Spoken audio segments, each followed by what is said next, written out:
Good evening and welcome to Thursdays with NAMI. My name is Peg Morrison. I'll be your host tonight. I am the Assistant Director of NAMI North Carolina. That's the National Alliance on Mental Illness North Carolina. Happy New Year to you. I'm so glad y'all are here. Thursdays with NAMI is our way of building community and building conversations on the topic of mental health. Certainly near and dear to me. January is a good time to look back on the past year and reflect. We all do it. Here at NAMI NC, we are grateful for so many things: our expanding community inclusion programs, our hundreds of community partners and supporters, and everyone in this Zoom call and on Facebook Live joining us here tonight. And yet, as I prepared for tonight's conversation, I had to think it is a mixed bag. I had a hard time summarizing 2022. America's epidemic of loneliness has gotten worse and worse since the entrance of COVID-19 into our lives. The suicide rate is alarmingly high, especially for young folks and people of color. And North Carolina is still waiting for Medicaid expansion. On the other hand, the world has opened up so much and we can connect socially again. That's certainly been a big boon to a lot of people's mental health. The United States moved up 3 places in the World Happiness Report. It was just reported in the news. We're now the 16th happiest country in the world, up from 19 during 2021. What's the official word on all this from NAMI North Carolina? And what mental health trends should we be aware of? We'll be covering this ground and more in just a few minutes with our outstanding guests, NAMI NC board member and just one of the hardest working women I've ever met, Diane Krisanda. She's our board president. And of course, our fabulous executive director, Garry Crites, who is my personal hero. I'm not even kidding or sucking up. It's just the truth. As usual, the first part of our show will be an interview with our guests. Partway through, we'll show a video of the week, and then we'll be taking questions from you, members of our virtual studio audience on Zoom and Facebook Live. Right now, we'll stop and have a word from our sponsors. Thursdays with NAMI is funded in part by the North Carolina Department of Health and Human Services, Division of Mental Health, Developmental Disabilities, and Substance Abuse Services through the Federal Community Mental Health Block Grant Fund. We do appreciate them so much. Okay. Without further ado, along with being president of our board, Diane Krisanda is recipient of the 2020 NAMI North Carolina Lifetime Achievement Award, and executive Garry Crites. He has a doctorate from Duke University and a long list of credentials that I don't have time to read here tonight. Let's do this interview. Welcome, Diane and Garry. Thank you. Thank you. Okay. So for both of you, we always like to know the background of our guests. Tell us about yourselves in a nutshell. Go ahead, Diane. Okay, so I became involved in mental health when I worked on an acute stay psychiatric unit in Pennsylvania, the Geisinger Bloomsburg Hospital. And that would lead me to Mickey McElroy, who was very involved with NAMI. He would introduce me to NAMI and have me talked into, Diane, you want to go on a NAMI walk? Had no idea what I was getting into. But that was the first step into me learning about NAMI and learning that I would need NAMI more than ever when I began to have family members who began exhibiting mental health, suicidal thoughts with the intent to take their lives. And I would reach out. And at that time, I worked on an acute stay psychiatric unit. I was a mental health professional, but I was also a sibling. I was a mother. I was an aunt. And I had to say, I have to serve my role, who I truly am. And that's when I would learn about NAMI, family to family. And I would take that and I would find the support, the understanding, and sharing. And that's when I began to grow even more and be appreciative of everything that NAMI had provided for me. And therefore, I wanted to give back. I can't say thank you enough for that time in my life, because from there, and we're talking back in the late 90s, and here I am today, 2023, and still involved with NAMI, still thankful and appreciative for NAMI. So that's where I am today, and I'm forever thankful, and my family members, because of NAMI being the first step, believe it or not, and learning about treatment and resources, they are doing much better.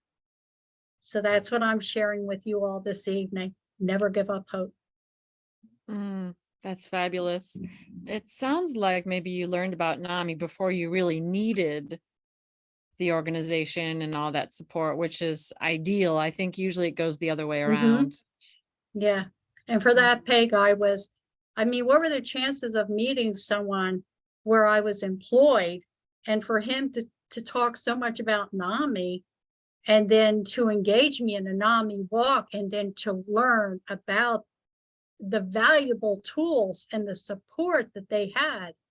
And then I would be eventually made a vice president. So I'm thinking, wow, you're talking growth and strength, right? And never giving up hope. And that's what NAMI has taught me as well. That's right. Yeah. That's wonderful. And Garry?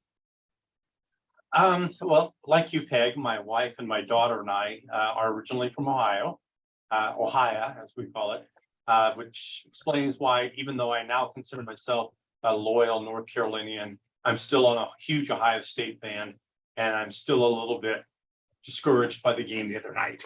I'm the youngest of 4 boys.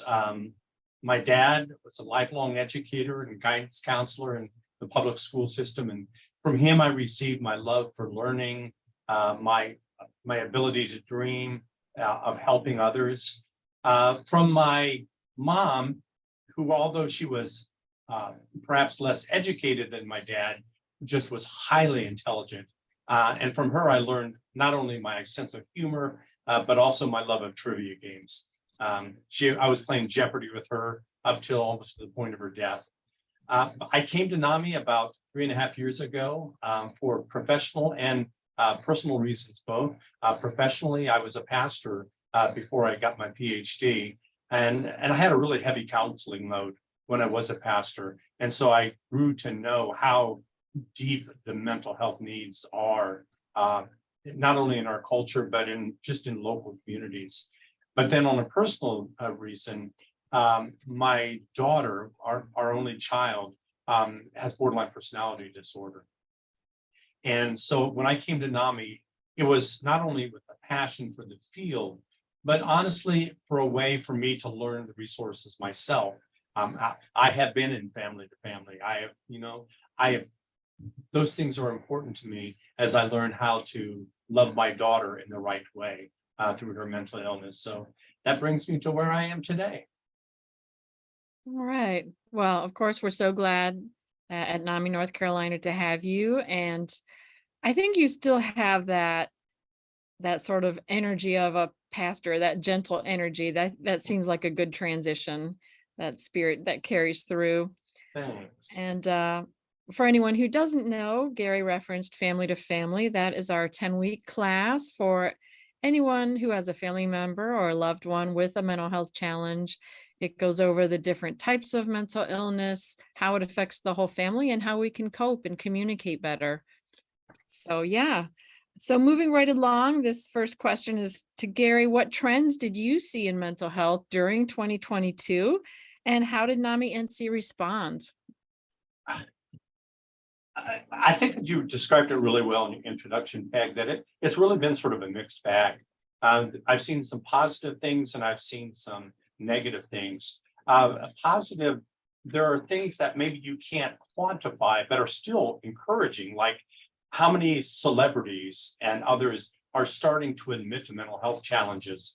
That is huge, because one of the things that we do at NAMI so much, whether it be in our public speaking, whether it be in our educational programs, whether it be in our media campaigns, is trying to break down stigma. And the fact that you have celebrities increasingly saying, yeah, I struggle with depression, and here's why, that is immensely important. I see college students increasingly stepping up and speaking out that they're dealing with mental health challenges that are ferocious in some cases. That's something you did not see as much even 10 years ago. We have seen a big uptick in interest in NAMI on campus over the last couple of years, which I find very encouraging. Another positive trend, you suggested it, Peg, is that we came so close to Medicaid expansion this year. And that is a huge priority to NAMI because if North Carolina expands Medicaid, it will immediately make health insurance available to probably over 700,000 people. So positive trends. We were almost over the finish line and we're hopeful for the future. But there have been some negative things as we've had to deal with as well. As you said, the pandemic-related stress it's going to be the next pandemic, and it's going to be every bit as big as the COVID-19 pandemic was. And we know that the pandemic disproportionately affects persons of color, but we're learning more things coming out of the pandemic. For example, mothers are more susceptible to the emotional anxieties of the pandemic, probably because of the role they were having to play in their kids' life on a day-to-day basis when their kids were at home. These are really challenging things. I am so thankful for our affiliates around the state, our affiliate leaders around our state, our facilitators and teachers, because they're the ones that are on the ground taking care of this. And then the other negative trend that I'd like to point out is, again, as you said, Peg, is that suicide is disturbingly high. Even though the overall numbers of suicide actually went down a little bit during the pandemic, with certain groups, it shot up. African-American men, we're seeing a trend upwards in an alarming way. 1 out of 5 kids over the past year, teenagers over the last year, have seriously considered suicide. That is a pandemic of its own. And fortunately, we've been able to prioritize it. Our own outgoing board member, Fonda Bryant, for example, is a nationally known suicide advocate, teaching QPR suicide prevention. So it's been a mixed bag. We've seen positive and we've seen negative over the past year. Mm-hmm. Right. Yeah. I spent a lot of time thinking, what is the theme? What was the overall feeling? And it was just a big montage of a lot of stuff. So That's a good way to describe it. Diane, did you have any follow-up? We kind of covered a lot of ground there.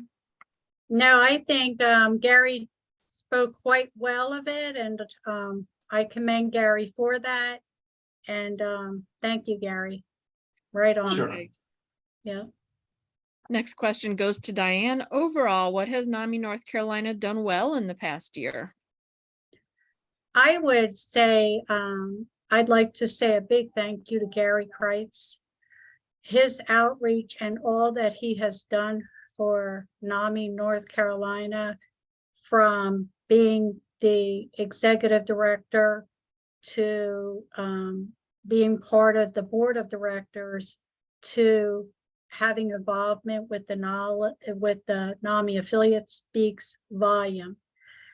And I also like to say the staff as well. Peg Morrison, who we all know, she has done very well with the grants and everything for NAMI North Carolina and for the affiliates, and getting ready to punch through once again with community inclusion. And I think that that's a plus. And then we have other staff that are new, but are learning as fast as they can and aren't afraid to reach out and ask questions. And I like it because Garry, I find within Garry and the staff that there's the open communication and the listening skills.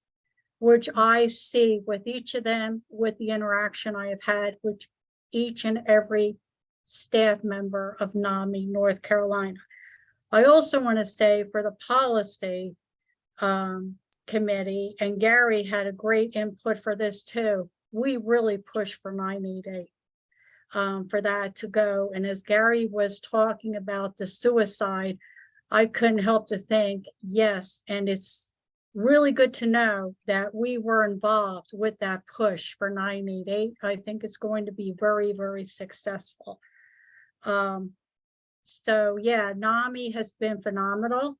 They have reached out. They introduced us to Zoom, and I'm going to go back to 2020. A lot of people were lost. How are we going to help all these people out here, right? How are we going to reach them?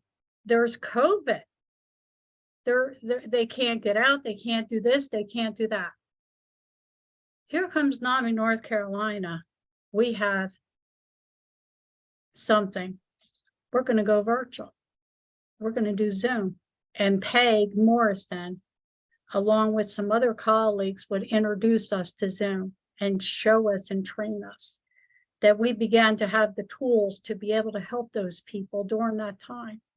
And we helped several people, and this would be another avenue that we could reach more people than we ever thought was possible. And I commend NAMI North Carolina for that, because we were able to continue so many signature programs and support group with the people needed the most. And today, that is still ongoing. Zoom has been a great asset and a great tool. So I commend NAMI North Carolina with that. I also commend Garry, getting back to Garry. When he comes to a board of directors meeting, he comes prepared. He makes sure prior to that board of directors meeting that all the documents are in place and where they need to be. Mm-hmm. And he's been my champion for me coming on as president to assist me in certain times. And I really appreciate him so very much in doing that. And for him, we're building strength in our board of directors. I see them motivated and energized. And I think it comes back to Garry, who's a listener, who listens, and Peg, who sometimes may fill in for Garry as well. She's also the same individual. So yes, NAMI North Carolina is my champions, to let you all know. So that's what I have to say, Peg, about everything that took place in NAMI North Carolina. And just a couple more things. When we had staff leaving at the worst times, it was difficult, but Garry and the staff were pulled together to pull together a NAMI walk. I mean, they had less than 2 weeks to make this happen. And I've seen it happen with Gail Pruitt, and I know she's retired now. But to think about that, nothing's done. And here they all come together as a team and make that effort to work to provide that NAMI walk. And it was very successful. Again, thank you, NAMI North Carolina, and I'll yield it back to Peg. Well, thank you, Diane. I really appreciate all your insight and your thoughtfulness. And like I said, you're one of the hardest working people out there. We all admire your tenacity and your advocacy. Yeah, you keep the bar pretty high for us, which is wonderful. That's good. That's why we're all champions. Yeah, we're all in it together, right? Yeah. Okay. So to Garry, NAMI, as Diane covered, NAMI North Carolina did achieve some wonderful things. We're the only NAMI state office to host a weekly webinar. You know, our finances are in great shape, and we've expanded programming. But plot twist, we had no staff turnover from 2019 to 2021. And then last year, staff turnover was suddenly super high. So tell us about that. It's a great question, Peg, and it's one I've thought about a lot. When I'm in my insecure moments, I think maybe it's me. And I've had a person tell me a couple times teasing like, oh, what are you doing over there, Gary, that everybody's leaving? Oh. So, to some degree, the 3 years that we were at zero turnover, to some degree, it's an anomaly. It's the voluntary turnover rate, people not being fired. The voluntary turnover rate is extremely high in nonprofits. We're talking about 20% a year. That's huge, a lot more than for-profit companies. And we were very lucky. We remained stable for several years. And then early in 2022, we started being hit with what they have called the Great Resignation. And it was a phenomenon that swept the culture. One of my colleagues, we thought we had it bad. One of my colleagues was conducting 9 searches at one time. That's just astounding. So what did cause it? I think there's probably a lot of things. I think the pandemic had unforeseen consequences for the business world. People got used to remoting, and many people decided they did not want to go back into the office, back into the workplaces. A lot of businesses have had to shift. I think a lot of people held tight to their jobs during the pandemic because they wanted a secure income. But if you have 20% typically looking for a job and they're holding off during the pandemic because they want a paycheck, when the pandemic finally starts to lift, it's like it releases the pressure. And so the people that have been looking or thought of looking now have the freedom to do that. And I don't hold it against our staff members. Our staff members that did leave, not only were they great colleagues, some of which are still volunteering for NAMI, but they went to other nonprofits. They got wonderful positions that filled their lifestyle. But it was like a challenge, one that we're still having to work through, because when you lose staff, not only do you have to do the search for staff, which takes a lot of time and effort and energy, but you also, in the meantime, have to make sure that the things that they did don't fall through the cracks. So it's been a challenge, but we are coming close to the end and very close now to being fully staffed again. Right. I put a lot of thought into it too, because it was a bit traumatic having no turnover and then having several people. And I came to a similar conclusion that if you look at a 3 or 4 year average, our turnover would be probably lowish, maybe average. But in 2022, suddenly the labor market was very different. People were leaving the labor market. Salaries were much higher. It was easier to jump and make a change and increase your salary. So yeah, I put a lot of thought into it too. It was a bit painful, but we were not alone. So it's, yeah, life on life terms, I suppose. Absolutely. I'd like to share some things about that. I've given this some thought too, because I also know a lot of nonprofits. And I think when individuals, COVID hit, something else hit, right?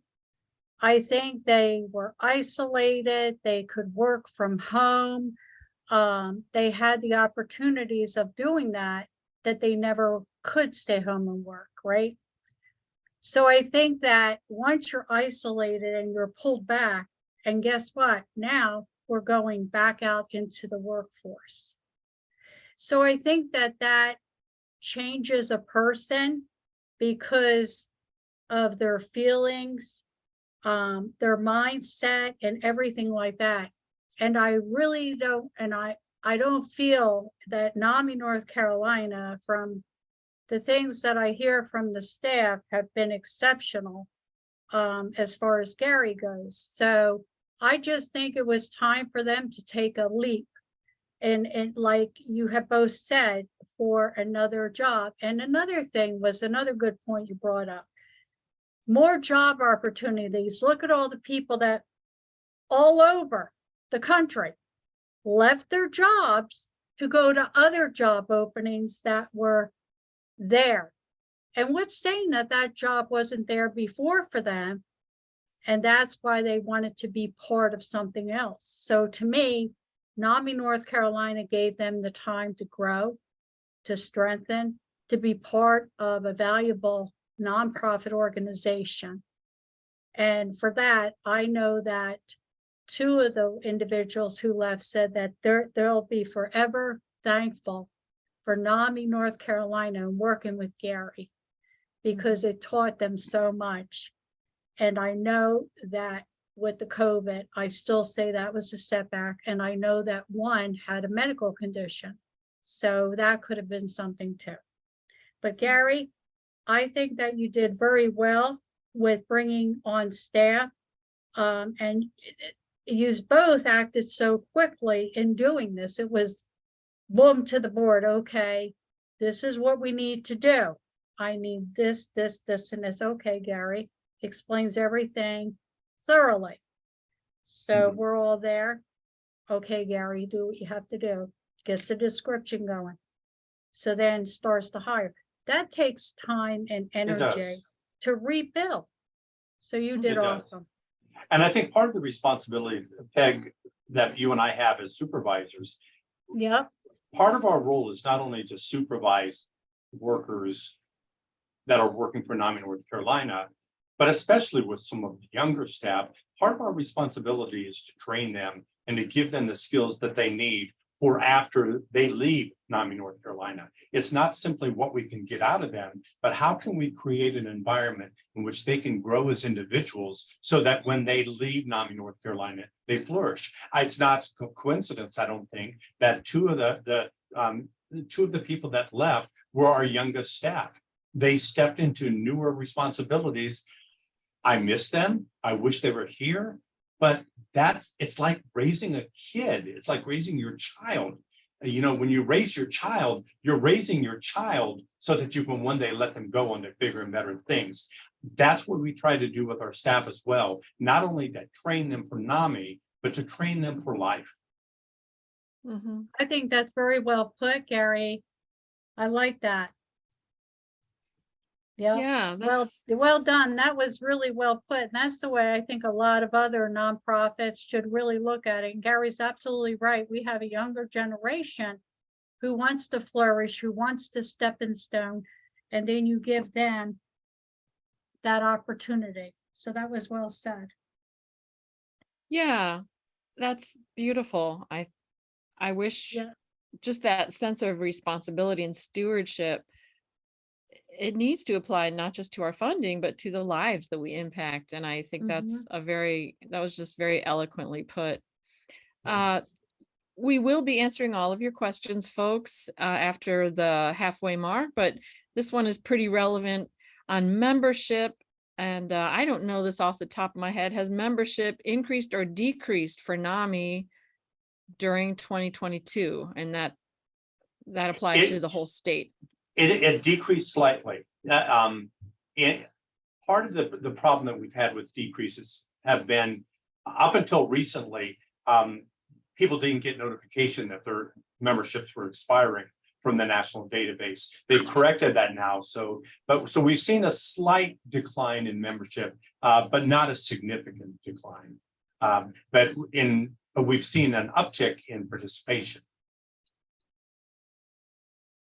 Yeah, that's an interesting point. The uptick in participation, COVID forced us to go virtual. And so we've reached whole new swaths of people for whom our services weren't workable logistically. It was a long drive. Now they can hop online and join a support group or a class. And we're going back to the in-person program. So hopefully we're capturing the best of all these different worlds and communities. Okay, where were we? So this is for Diane. From your perspective, how is morale at NAMI North Carolina among board members and staff? I believe that the morale is going to improve. We have several board members that are involved with NAMI affiliates, and also getting involved with NAMI North Carolina in doing that outreach, our chairs that are chairing the committees. And I think that is very positive for them to have that interaction. And I've actually met with the chair, and Garry was part of that. And they were very excited, very motivated. So I see, Peg, the morale is going to grow in every way possible, because we have a good working board of directors, and they support NAMI North Carolina, Garry, and the staff. So that's what I see coming. The morale before, remember, coming out of COVID, we're, you know, coming out of there, we didn't have quite the participation that we really wanted. And sometimes it put it harder on some of the other board members. So we would have to pick up where that was left off. But Garry was always there, as well as some of the staff members, to help along with us picking up that. And how we all came together for the walk, that really lifted the morale then, when we became part of that. And I see that being successful this year. I see a lot of the committees being successful. And with that, that comes building the relationship with NAMI North Carolina. And yeah, the morale will hopefully be what it needs to be. So thanks for that question. Yeah, thank you, Diane. I agree with that assessment. I really am enjoying our new team, as we have Thank you. Thank you, Peg. Absolutely. I felt that it really came through in our Christmas or our winter holiday open house. Oh, yes. Yes, that's right. The ones that NAMI North Carolina had. Wasn't that great to have that positive interaction, to have that morale with that opening arms? Come on in, everybody. This is, and I can't say enough about NAMI North Carolina getting the food out. We had one of the staff members who went and heated up the food in her oven, and getting the food prepared.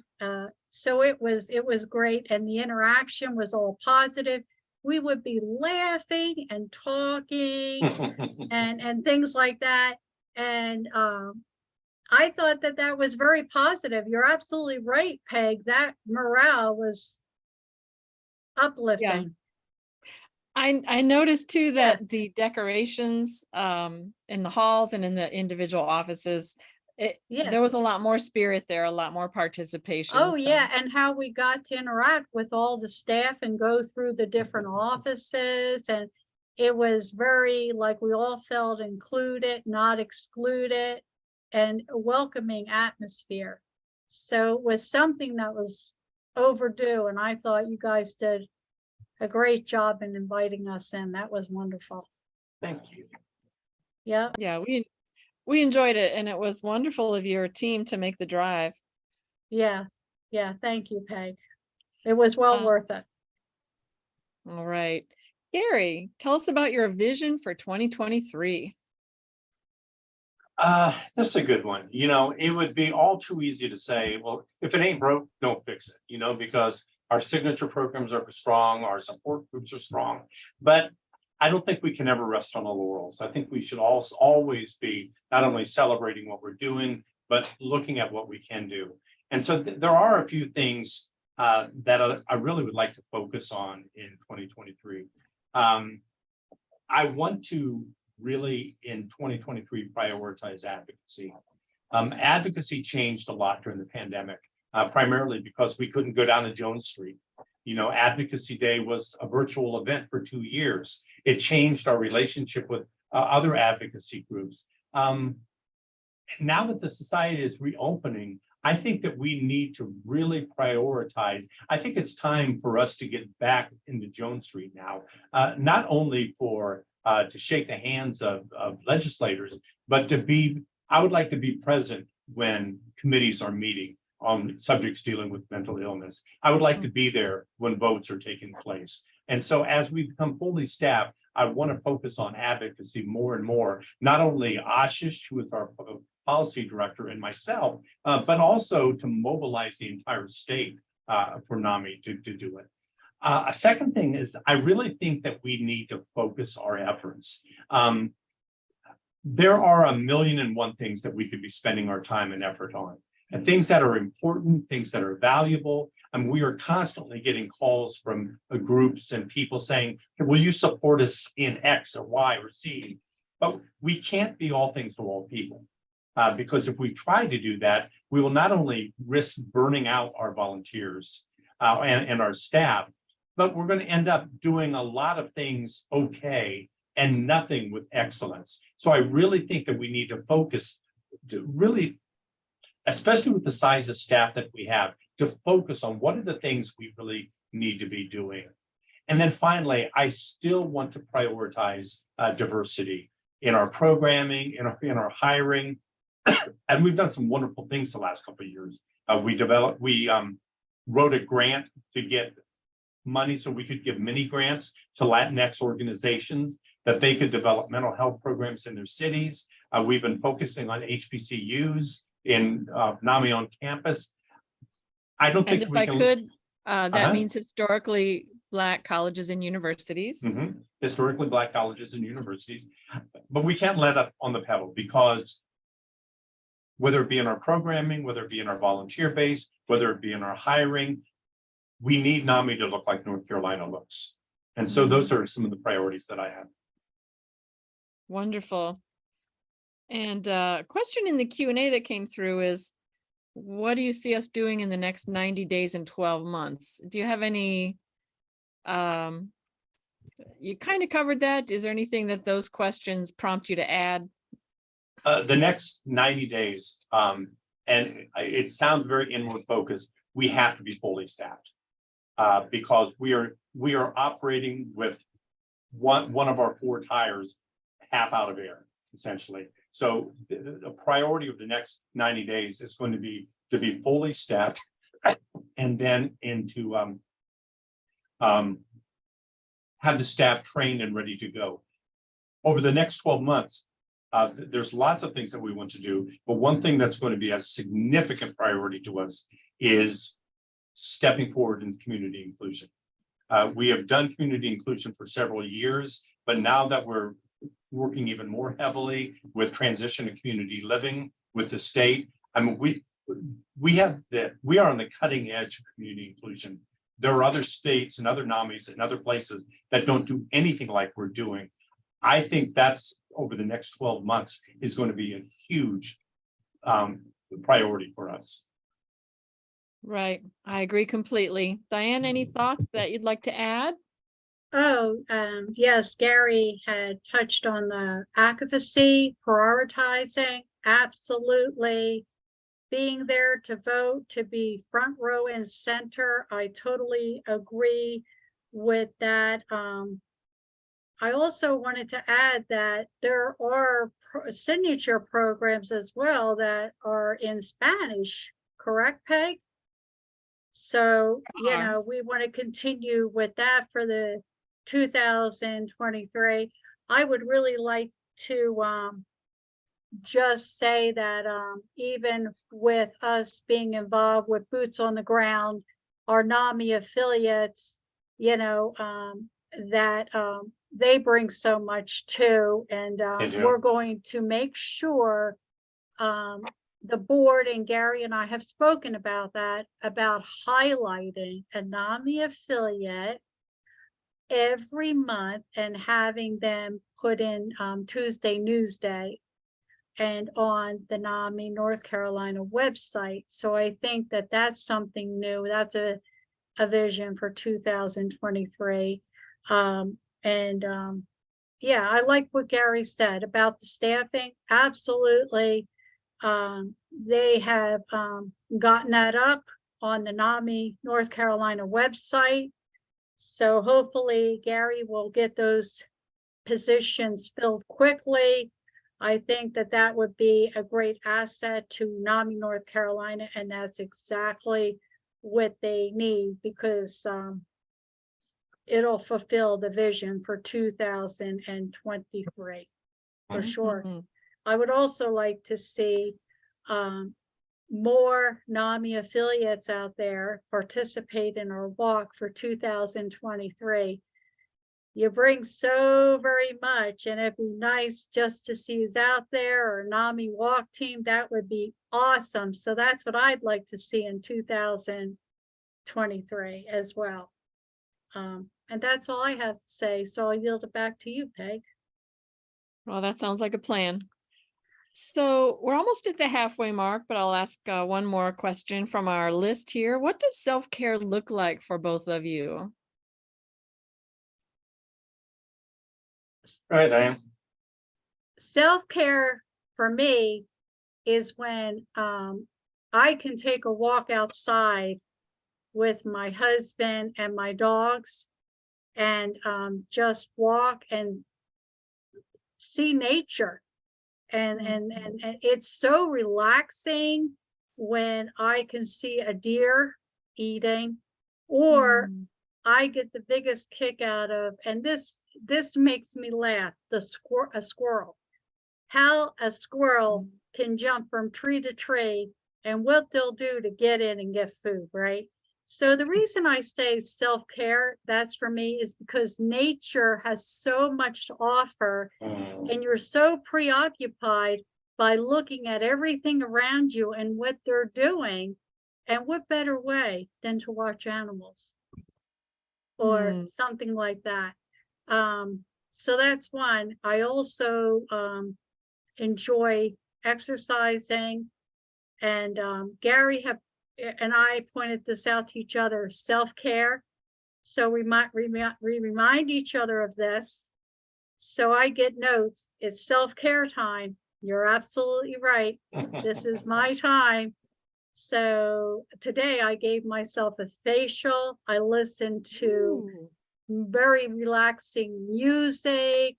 I took a walk outside, and then I came in and I exercised, and it was just, that's my self-care. Yeah. I'm all with you on the nature Oh, yeah. scene. Nothing better. That is so true. Yeah, absolutely. And for me, and Diane, I think you touched on it well. You know, a lot of times we think self-care as taking time off, and certainly time off is important. But it's more than just taking time off, because you can take time off and come back as tired as before you took the time off. I think it's important for us, it's important for me at least, to focus on the things that give me joy.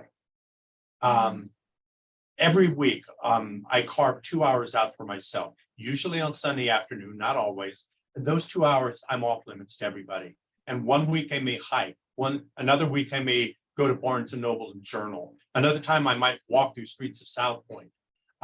When I take a vacation, I don't want a vacation simply to be, I'm not at work. I want it to be something that brings me joy. So this last break, the Christmas break we had, it seems like for years, at the end of the holidays, I think, I wanted to have a good time, and all I did was go constantly. So what I did, and with the board's support, is I tried to minimize the number of things that I would do in the evening during the month of December. I would focus on the season. I would focus on my family, focus on the things that gave me joy. That I had maybe the best Christmas season that I've had in maybe decades. So don't just take time off. Take time off, but don't just take time off. Take time for the things that give you joy. Excellent words of wisdom. Absolutely. Okay. I'm seeing some comments in the chat box, and I think if y'all can just hang on really quick. Well, this one is super quick from Terry. Who is the person at NAMI North Carolina that affiliates should contact with questions concerning affiliate business. That would be our program person, Nina Leger. And I'm going to write that in the While Peg's doing that, I would also like to say, Gary, and to the group, I also have 2 female mules. They're my girls. I love it. One goes 600 pounds. Her name's Izzy. And the other one's 700 pounds, and her name is Lily. Well, to watch them is a laugh within itself, just to watch them run and play, and then one try to think she's going to outsmart the other, and just getting to know, I mean, one will be afraid that she's going to get a carrot before the other one, right? So I'm holding them here, and I put them in my pocket. Here comes Lily. And she before I knew it, that carrot was out of my pocket. I'm thinking, now, girl. I love it. But I love it. yeah, That's it. yeah. So I just wanted to share that that's part of my self-care too, because there's a lot of humor in that. And just by coincidence, Mary Ann, Yeah. my wife, I am Yeah. her 200-pound mule. oh, listen to you. Mary Ann has a mule too. That you're funny, Gary. I'm going to tell my husband that one, what you said. and on that note, that's awfully silly. And Yeah. I agree with you, Diane, about the Yeah. animals. I have Yeah. a dog and a cat. My partner April and I do. And they are just hilarious to watch. Their antics are so funny. And of course, we have our mascot here in the office, Juniper, the coonhound. How And nice. yeah, and she gives lots of loving to the staff, and she spends a lot of time in Gary's office because he is trying to steal her. I see it written all over his face. Leslie has 2.5 cats. Okay, let's get focused again. This is fun though. We're going to wrap up the interview portion of the show. Before we move to our video of the week, a big shout out to our new volunteer working behind the scenes, Anisha Barron. Thank you so much, Anisha, for reaching out to us. Your timing was just ideal. We really needed you tonight. And she's the one responding, putting resource information in the chat box. And of course, our deepest thanks to Diane and Gary for spending your evening with us. All right, now we've got a quick video of the week. If your New Year's resolution is to join a NAMI support group, this will tell you a little bit how powerful they are. I found this online and just really appreciated this summary of one of my favorite programs, the NAMI support group. When I went to, oh my goodness, let me just go straight in. When I went to my first support group meeting, I recognized that I wasn't alone and that there were other people who were like me who were engaging their own mental health recovery. And they welcomed me in with open arms, and there was no pretense. I was like, wow, I have a place that's mine that I can attend, and I don't have to feel like I have to walk this journey out by myself anymore. Are people judging me or being misunderstood? I finally felt understood. So I joined the Young Adult Support Group and was just like so open about who they are and so welcome and accepting. And I finally found a group where I felt seen and heard and where I felt capable of like exploring myself and encouraged to really share what was going on in my life. And I mean, that group got me through a lot. All right, this is a 5-minute video. If you'd like to see the rest of that, I encourage you to do so. It's a wonderful video at NAMI.org. I had a little buffering, but I hope that you did get the message. Could y'all see the video? Mm-hmm. Yes. Okay, good. Yes. Thank Wonderful. you. That was very put together very well. Yeah, that's one of our national team videos. So thank you. All right, so now we have time to answer any additional questions from our folks on Zoom and Facebook Live. We'd love to see them in the Q&A in Facebook. Just type them in the comments and I'm trying to toggle to Facebook and make sure I keep up with them. I'm so glad y'all are here. Here's one question that we didn't quite get to from our original list. I always send a list out to our guests in advance. What keeps you up at night? My dogs.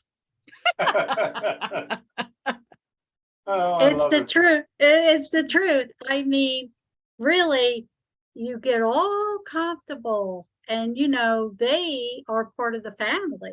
Therefore, I have one at the foot of the bed near my feet cuddling and one to the side of me.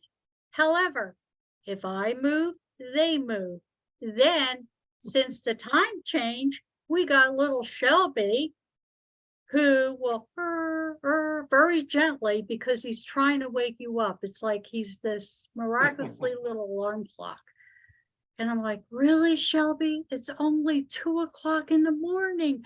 What could you want? And then you look at that face and you look at those eyes and you're thinking, all right, let's go. So out we go. But yeah, I would have to say that really. Yeah. Nothing else really keeps me up at night other than that. Well, that's wonderful. I see a comment in the chat box, people moving things, neighbors moving things in their home at 1 a.m. That's no fun. Thanks for sharing that, Ruth. And Gary. Well, it's going to be hard to top Diane's. That was a great answer. What keeps me up at night? There's an old Celtic saying that I love that says, "Oh God, your sea is so large and my boat is so small." And that's what keeps me up at night. The mental health needs are so great and in so many settings in our culture. And we have a small staff that are working their heads off to do important work. But I'm always worried about what may be falling through the cracks. What are we not doing that we should be doing? How are my staff holding up in the midst of just unrelenting pressure? That's what keeps me up at night. And if it were not for the amazing set of volunteers that we have across the state, it would be impossible to do what we do. The staff, I am proud of the staff. I think the world of our staff. They are like my family, but the boots on the ground are the volunteers around the state. They're the ones that do the things. They are the ones that enabled me to finally go to sleep. Because as long as we have the affiliate leaders, as long as we have a strong council of affiliate presidents, as long as we have strong family-to-family facilitators, as long as we have all these people that are working their hearts out, we're going to get the job done. I agree with Gary 100%. The boots on the ground, they really work their tails off. And I commend them for everything that they do. Absolutely. Yes. Yeah, that's a great point. And I want to honor that too, that, we have NAMI programs, but it's the volunteers who make it a movement and who change people's lives. Absolutely. All right. All right. Question from April. What is the one thing that needs the most help to improve community mental health?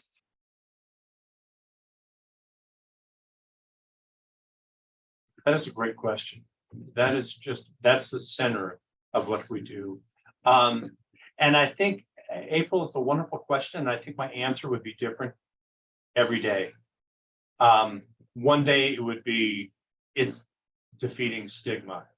The next day would be reform of the criminal justice system so that people that need help, I think this is what I think the biggest one, that people that need help get the help that they need and don't end up strapped to the gurney of an ER or in jail.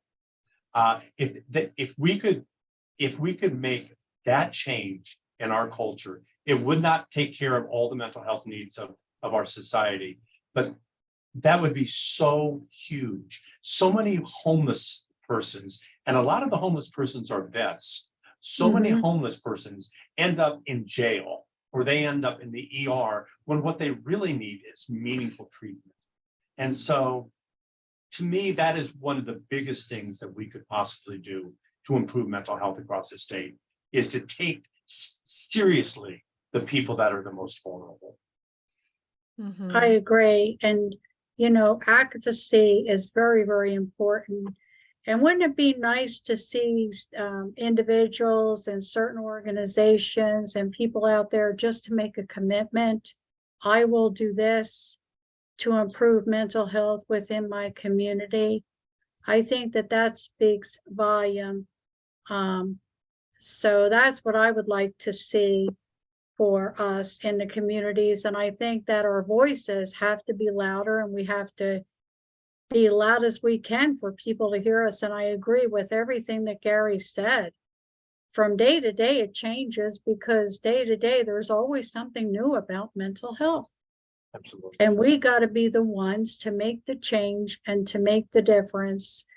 And we said that in the beginning, advocacy at the state level, to where we're going to advocate and we're going to do our best to make the changes. But April, you're right. It takes a community.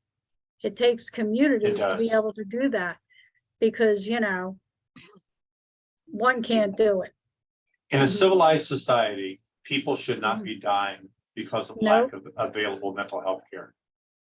No, People should not be dying for lack of health care, but certainly not for mental health care. We have the option. I mean, the amount of money that we push into physical health, which is important, is so much greater than the amount of money that we put into mental health. If we could start going down that route and taking seriously our responsibility as a culture to care for those that are the most vulnerable, people should not be dying. I agree. I agree 100%, where one person will go in and, God forbid, this person has cancer and the other one is having a crisis in psychosis, and they're having a difficult time too. You know, they got to learn to treat both of them the same. There should be no division. And I agree. I think, yeah, absolutely. Physical and mental health have to go in together, because we've seen medical problems lead to mental health, vice versa. Mental health problems lead to medical conditions. I know, Garry, you've seen a lot of that, and I've seen a lot of that as well. And sometimes it's nonstop. Mhm. And April, if I can stretch the question out just a little bit more, I think the other thing that we could do as a culture, we need to start identifying mental illnesses much earlier. We need to intervene. If we wait until a person is in full psychosis when he's 25 years old, we're way too late. I mean, most people have their first incidences of mental health, serious and persistent mental health, when they're in their teenage years. We need to have more early intervention, and we need to have not only a legislature that will say local schools have to have mental health, but to put money behind it and to have the resources and the people that are necessary to intervene at an early stage. If we don't intervene more early than we do now, it's a losing battle. What we're doing is important, but we have to catch it early. Mhm. I agree. I agree with you, Garry, 100%, because the individuals who are getting mental health are actually young elementary school children in that age bracket. So you're absolutely right. And as NAMI North Carolina, the board of directors, and overall, we're going to be the change. So thank you, April. I love the quote that you alluded to, be the change you want to see in the world. Yeah. Absolutely. All right. That's wonderful. So I like that emphasis on physical and mental health, and focusing on the people with the greatest needs, who are the most vulnerable. A lot of good points there. Thank you. And question from Leslie: what are 3 ways to stop stigma? Did you want to go first on this one, Diane? Yeah, I'll go first. So what I heard from individuals with a lived experience, they're tired of being talked to, oh, you have a mental illness. They said, they shared, wouldn't it be nice if we could change the word from mental illness to mental health? So I think that could be something that we could look at. And I think we have to start looking at the person and saying, you know, the person not by their name, and we don't have to identify their mental health if they choose not to. That should be up to them. But I think we're still trying to fight against the stigma, and we got to be the voice, as I shared before. I think we're getting there for sure, because there are more individuals who are having mental health and suicidal thoughts, depression. COVID really hit us hard. Everybody worldwide. And we, you know, have to come together to erase the stigma.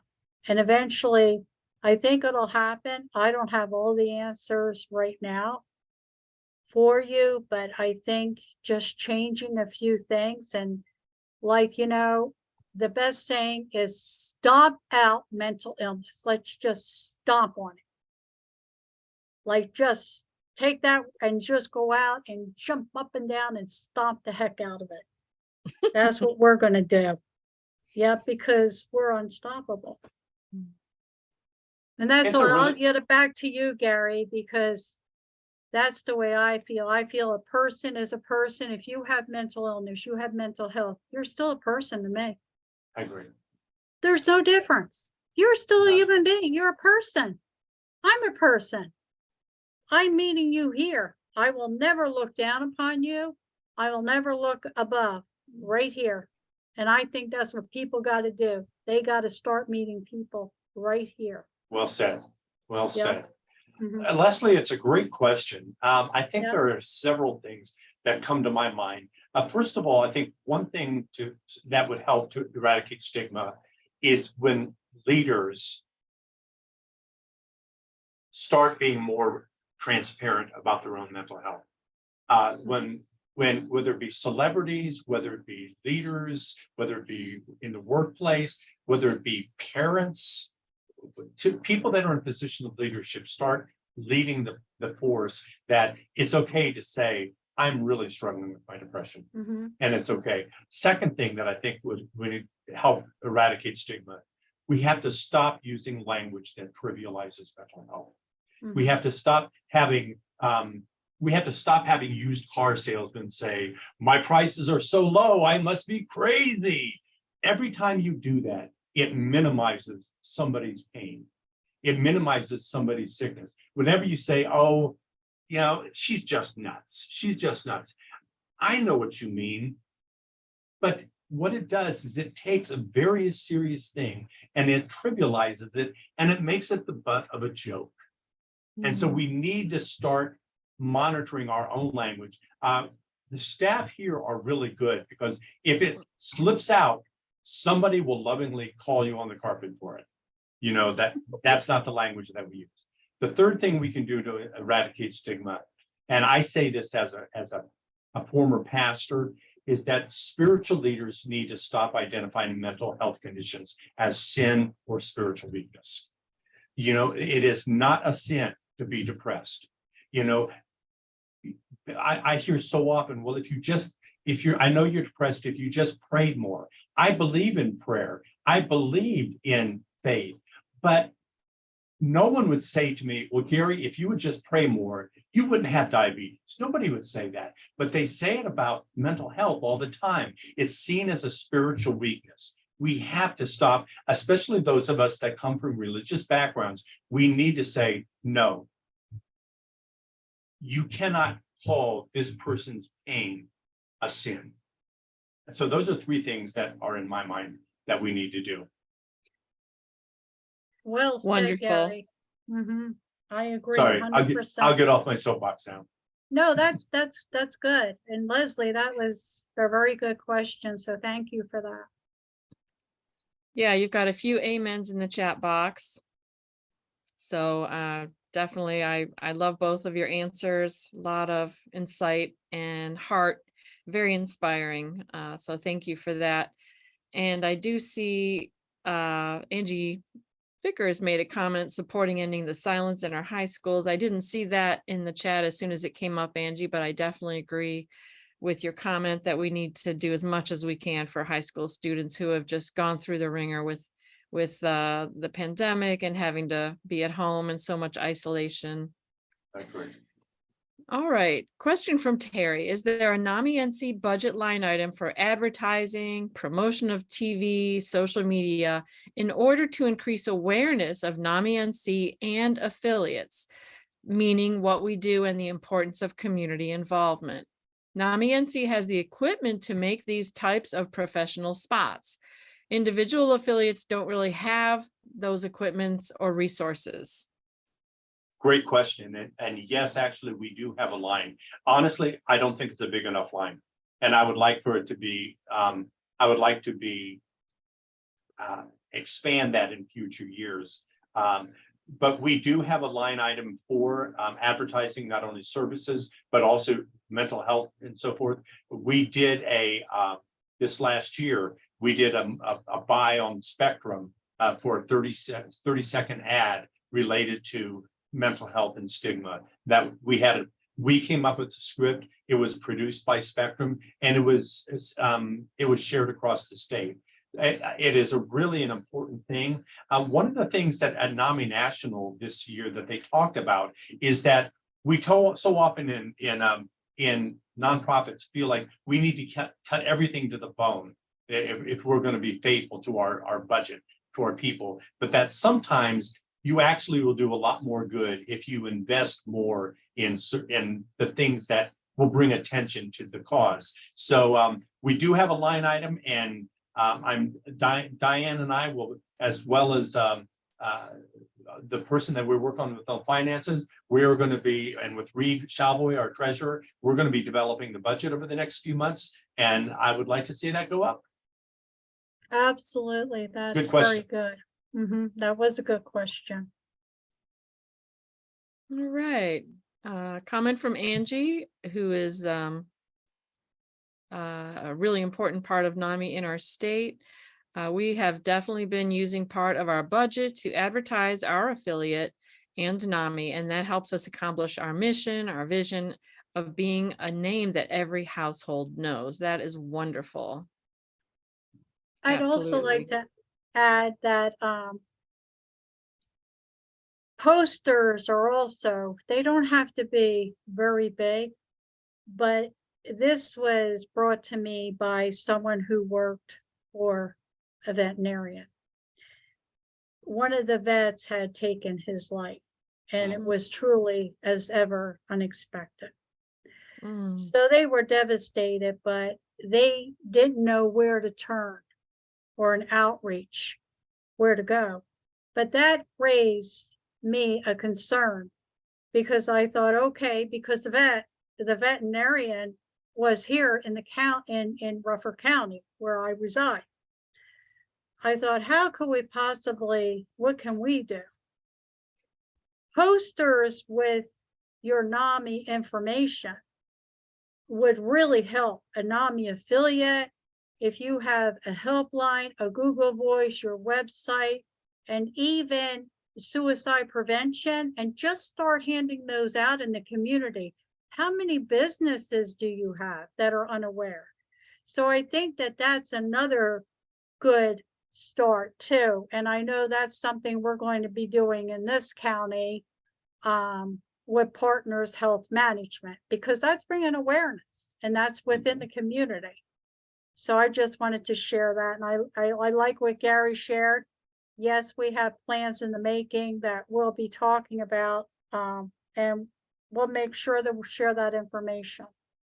And one of the ways in which we're getting free advertising is that increasingly over the last couple of years, we are being called upon by media outlets to be interviewed, to make a statement and so forth. And so we are becoming well known as the voice of mental health in the state. And so it's becoming very common for Spectrum or for a local or PBS or to come to us and say, can we have somebody from your office talk about the impact that the pandemic's having on mental health? And all of that is free advertising. And it's not free advertising because we want to build an empire. It's a free advertising because we believe in our cause. And here we are right here, Thursday with NAMI. How many people are we reaching that are on Facebook? Because we all know that's a social media platform, which is phenomenal, which Peg came up with this, I mean, excellent program and doing this. This is like a show. It really is. And, you know, an invitation to invite.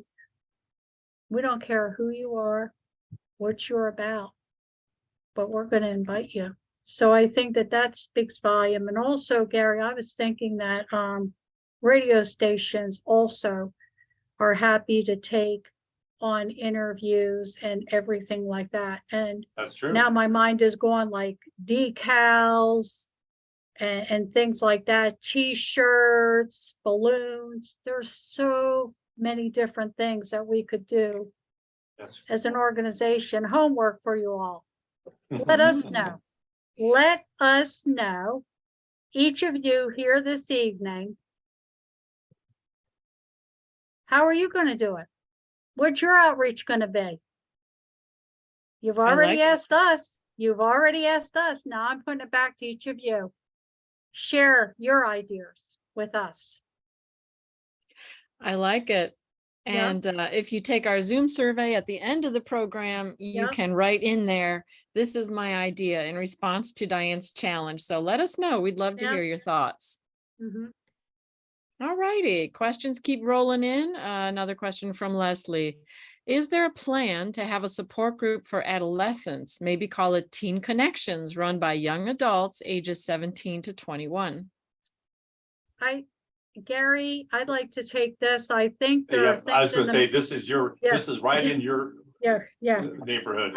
There's something right now that is definitely in the making that we're putting forth as a pilot. However, I can't share right now what that is, but I will be happy to share that within the next couple of weeks. And it does have something to do with the students. So Leslie, that was a good question. Mum's the word for right now, but I'll be more than happy to share it with you in a couple of weeks. Ooh, how's that? Yeah. That's wonderful. So, all right, make a note of it, everyone. Thursdays with NAMI has speakers who are in the know. Stay tuned. Yeah, that's right. All right, that's wonderful. Comment from Terry Harris about reaching diverse communities. Telemundo would be a wonderful way to reach more folks. That would be a great way. Thank you. Absolutely. That would be wonderful. Good idea. Thank you for that. And I see a comment from Ruth in the chat box. I need a peer person to do things, work in the community, work on community need and help with that. Help me with a peer person, take me on community. Okay. I'm not crystal clear on your question, Ruth, but I would encourage you to call our helpline because they can focus in on your needs one-on-one. And the helpline has been in the chat box, and I'm sure it will be published in there again. I'm so sorry that you lost your son. I can tell that you have a story to tell. And if you can write down our helpline information, or you can Google it, and you have anxiety, I feel for you. I live with that myself. And I appreciate your being here, Ruth, and sharing part of your story. Our helpline folks can help you work out, get your needs met, and figure out what resources are available in your community. Where's she from, Peg? What area is she from? Ruth, can you just write in the chat what area you're from, what county? Philadelphia. Oh, Philadelphia. Interesting. We have a NAMI in Philadelphia, and I'm sure that they could really, really help you with that. They're very big. So thank you for being here. But I only know that because I'm from Pennsylvania. Ah, they do Yeah. have a strong NAMI. Yeah, they do. Yeah, as a matter of fact, NAMI Bucks, and that's NAMI Bucks County, will be on Facebook a lot too. But you could Google that, Ruth, for Philadelphia. It's a very, very big area. You also might want to search out to see if they have clubhouses, but that's all I'm going to say for right now. Then I'll yield it back to Peg. Okay, I quickly, oh, NAMI Erie is good too. Yeah, You can usually always call the state office in your area yeah, and ask them, who can I go to for help near me? So I just put the NAMI Pennsylvania phone number in the chat box. And I And I hope put that the, helps I put you. the NAMI Philadelphia website That's there as good. well. That's good. Wonderful. Mhm. Yeah, thank you for joining us. It's nice to know we've got a national reach. Yes. Wonderful. So there's a brief lull in the questions. I'll make some announcements, and if you have a last minute question, please feel free to type it in the Q&A. We love answering your questions. I've really enjoyed our discussion tonight. So I've already asked you to fill out our survey. I'll give that a plug again. When you leave the Zoom meeting, a survey will magically appear. Let us know what you thought of our conversation tonight. It helps us improve over time. We want to evolve and grow. And if you'd like to be a speaker, let us know that too. Next week, we have a mystery guest. We've got a media reporter, semi-celebrity, who is waiting for permission from their PR department to be able to advertise the show. It will be a very exciting conversation, but I can't reveal it right now. Okay. Well, Ruth, interesting. Please put your contact information in the Zoom survey. We would love to hear from you.